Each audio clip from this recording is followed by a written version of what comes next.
for a student who maybe has not asked themselves the questions or doesn't have a definition of exactly where their life is going to go, a program like this will help them to define, what exactly it is they're looking for. Or a lot of times you just kind of go through life and you don't really ask yourself, why am I going to college? What am I getting from it? It's strange to me when the guidance counselors are asking my son, who's 9th grade, what do you want to be when you grow up? What are you going to study in high school to get you to college, to get you where you want to be?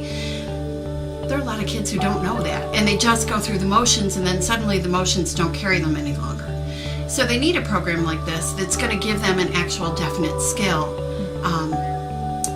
and kind of a year to figure out where their direction is going to go. It may not be where everybody else's direction is. They may be on a different path. And it's hard and scary to find yourself in that position and not have some place to go, some place to have a safe place where you can define that. And you can get lost and kind of into a lot of muddy areas if you don't have a safe place and a time and some parameters to define where your life is going to end up.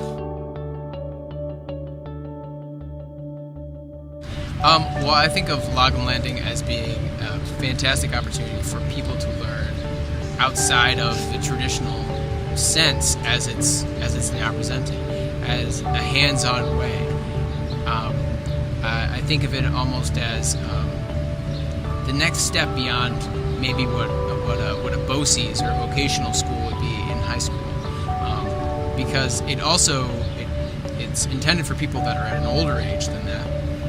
That are a little farther along in their perspective of where they want to go, but still need some direction. And it's also good because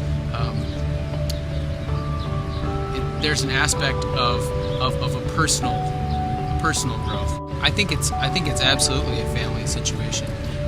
The prospective students are to be housed in the downstairs of their own home, which has been especially built with them in mind. But it does have a degree of independence as well from Rock and Laurel, who are the primary mentors. They're going to have chances to work with others and potentially take on other people as mentors. I'm actually a prospective mentor or someone else that students could go to as an organic farmer.